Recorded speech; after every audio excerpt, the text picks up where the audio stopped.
আসসালামু আলাইকুম রহমতুল্লাহি ওয়া বারাকাতুহু। আমরা কাজ ক্ষমতা ও শক্তি ফিজিক্সের চতুর্থ অধ্যায়ে আজকে গতিশক্তি নিয়ে আলোচনা করব এবং গতিশক্তির সূত্রটা প্রয়োগ করব। যে আসলে গতিশক্তিটা কি, এটাকে আমাদেরকে একটু ক্লিয়ার করতে হবে। এই জিনিসগুলো যদি একটু পড়তে হয় তাহলে অবশ্যই তোমাদেরকে কনসেপ্ট ক্লিয়ার থাকতে হবে। তারপরে তোমরা থিওরি গুলা ভালো করে জানার পর বা কনসেপ্ট গুলা ভালো করে জানার পর ম্যাথ গুলা তোমাদের কাছে অনেক ইজি মনে হবে। সূত্র প্রুফটা আমরা যদি একটু ভেঙে ভেঙে শিখতে পারি তাহলে আমরা গতিশক্তিকে আত্মস্থ করতে পারবো। সবকিছুই ক্ষত হবে। এখানে এই ভিডিও এসে চাপা মেরে কোনো লাভ নেই। মানে চাপা দিয়ে কোনো কাজ হবে না যে সবকিছু পানি পানি হয়ে যাবে, এক ক্লাসেই সব শেষ হবে, এটা হয়েছে, এভাবে স্টুডেন্ট তৈরি করা যায় না। এটার কোনো শিক্ষকের মধ্যে পড়া না। এখানে শিক্ষক হতে হবে এমন থিওরি এমন ভাবে বুঝাইতে হবে স্টুডেন্টকে, স্টুডেন্টের মাথায় যেন সুন্দরভাবে স্থায়ীভাবে রয়ে যায়। এটাই ম্যাটার। তাহলে দেখো কিভাবে গতিশক্তিটা কমপ্লিট করতে হবে এটা একটু আমরা দেখি। দেখো, গতিশক্তি হচ্ছে সেটাই, ঠিক আছে, কাইনেটিক থিওরি এটাকে বলি আমরা, বা কাইনেটিক এনার্জি। ঠিক আছে, গতিশক্তিটা হচ্ছে সেটাই। এখানে একটা বস্তু আছে, একটা বস্তু, ঠিক আছে। এই বস্তুটা যদি সামনের দিকে কি হয় বলতো, কি হয়, গতিশীল হয়। ঠিক আছে, তাহলে এই বস্তুটা প্রথমে কিন্তু স্থির ছিল, এটা একটি স্থির বস্তু ছিল। ঠিক আছে, এই স্থির বস্তুটা, ঠিক আছে, যখন গতিশীলে রূপান্তর হবে তখন কিন্তু এর মধ্যে একটা অন্যরকম একটা ফিল কাজ করবে। সেটা হচ্ছে ওয়ার্ক, মানে এনার্জি অনুসরণ করে যেটা পাবো সেটা হচ্ছে কাজ, মানে স্মরণ করবে। এই বস্তুটা এখান থেকে এদিকে কি করতেছে বলতো, স্মরণ করতেছে। তাহলে যদি স্মরণ ঘটে তাহলে এই বস্তুটা গতিশীল হওয়ার কারণে, সে স্মরণ ঘটার কারণে এখানে কাজ করার সামর্থ্যটা সে অর্জন করলো। ওকে, তাহলে সেটাই তো গতিশক্তি হবে, সেটাই তো আমাদের কাইনেটিক এনার্জি। তাহলে কোন বস্তু, ঠিক আছে, গতির কারণে যে কাজ করার সামর্থ্যটা কি করে, অর্জন করে, সেটাই হলো আমাদের গতিশক্তি। তাহলে গতিশক্তি জিনিসটা হচ্ছে আমরা কি জানি, কাইনেটিক এনার্জি। তাহলে এই জন্য এটাকে প্রকাশ করা হবে কি দ্বারা, ই কে দ্বারা। কি দ্বারা প্রকাশ করা হবে, ই কে দ্বারা। বুঝতে পারছো? আমি কি বললাম, যে কোন বস্তু কি আছে, গতির কারণে যে কাজ করার সামর্থ্য অর্জন করবে তাকে আমরা কি বলবো, গতিশক্তি। গতিশক্তিকে কি দ্বারা প্রকাশ করা হয়, ই কে। এবং যেহেতু এটা কাজ করার সামর্থ্য অর্জন করছে তাহলে গতিশক্তির একক কি হবে, জুল হবে। গতিশক্তির একক কি হবে, জুল।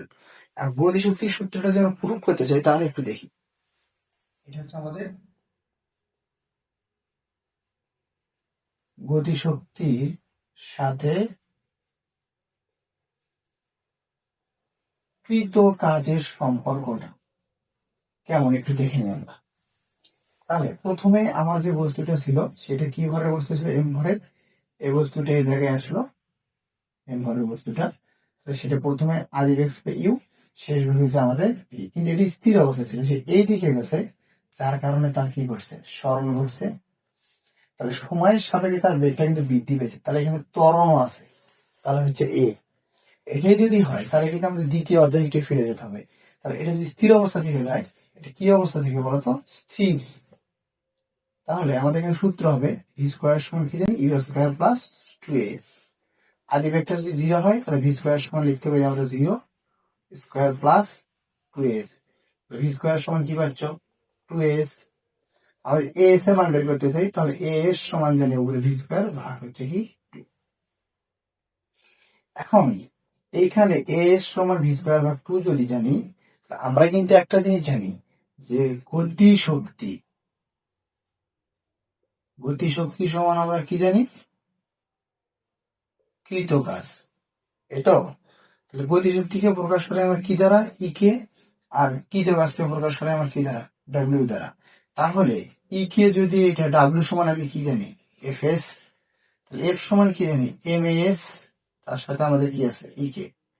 ওকে, এখন এই যে এস, এস সমান আমরা কি জানি, ভি স্কোয়ার ভাগ 2। তাহলে আমরা পাবো এখানে ই কে সমান এম ভি স্কোয়ার ভাগ 2। মানে এ এর সমান জানি ভি স্কোয়ার ভেক্টর, তাহলে এ এর সমান আমরা ভি স্কোয়ার ভেক্টর বসাই দিলাম। তাহলে এখানে আমি লিখতে পারি ই কে সমান এম ভি স্কোয়ার ভাগ 2। তো এখানে আমরা এখানে সরাই লিখলে 1 থাকবে আমাদের। ই কে সমান লিখতে পারি উপরে 1 নিচে 2, এখানে হচ্ছে এম ভি স্কোয়ার। এইটা হলো আমাদের গতিশক্তির সমীকরণ। আমরা এটা গতিশক্তির কৃতকাজের সম্পর্ক থেকে পেয়ে গেছি। তাহলে এইখানে ই কে সমান হাফ এম ভি স্কোয়ার যদি হয়, তাহলে হাফ এম ভি স্কোয়ার, এখানে হাফ আর যদি এম ধ্রুবক হয়, তাহলে এখানে যদি আমরা কি বললাম যে ই কে সমান হাফ এম ভি স্কোয়ার, এখানে যদি হাফ আর এমটা ধ্রুবক হয়, তাহলে হাফ এম ধ্রুবক, তাহলে এখানে কি হবে, ই কে সমান কি থাকবে, ভি স্কোয়ার থাকবে।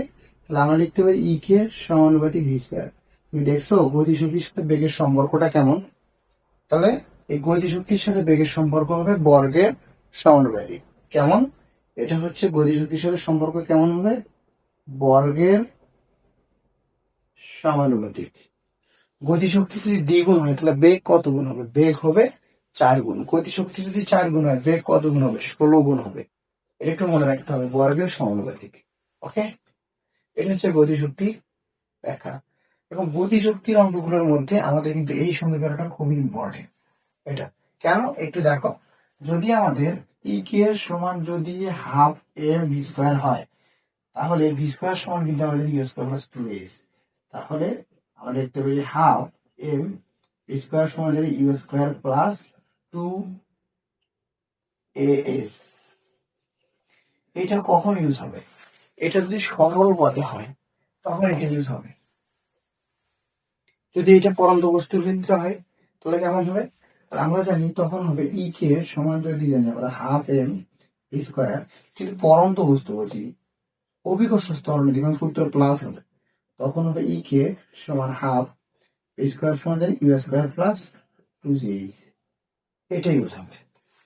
যদি এটা নিক্ষিপ্ত হয় তাহলে কেমন হবে, তাহলে আমরা জানি ই কে সমান হাফ এম ভি স্কোয়ার, তাহলে হাফ এম ভি স্কোয়ার সমান জানি ইউ স্কোয়ার মাইনাস 2gh। এটা কনফার্ম মাইনাস হবে। এই গতিশক্তির বিষয়গুলো কিছু ম্যাডাম না, এগুলো সব শেষ করে দিতে হবে, ক্ষত বিক্ষত করে দেয় এগুলাকে, রক্ত ঝরাইয়া দাও পড়তে পড়তে, একদম সমীকরণ শেষ করে দাও। এগুলো তো বইতে তেমন ব্যাখ্যাই নেই, ফিজিক্সের বই চলেই না নতুন জেনারেশনে যেটা আছে। ঠিক আছে, ওগুলো একটু ভালো করে জানতে হবে। দেখো, এটা সরল পথে, এটা অভিকর্ষ ত্বরণের ক্ষেত্রে, এটা নিক্ষিপ্ত বস্তুর ক্ষেত্রে, নিক্ষিপ্ত বস্তুর সূত্র ঋণাত্মক হয়, পরন্ত বস্তুর ক্ষেত্রে সূত্র প্লাস হয়, আর এটা সরল পথে দেওয়া হয়। কিন্তু সব থেকে বেশি বুঝেছে আমাদের এটা, এ অধ্যায়ের অঙ্কতে। কি বলো, হবে না? হবে তো, ক্লিয়ারলি হবে। কেন হবে না? পড়লেই সবকিছু সহজ। ওকে, আসসালামু আলাইকুম।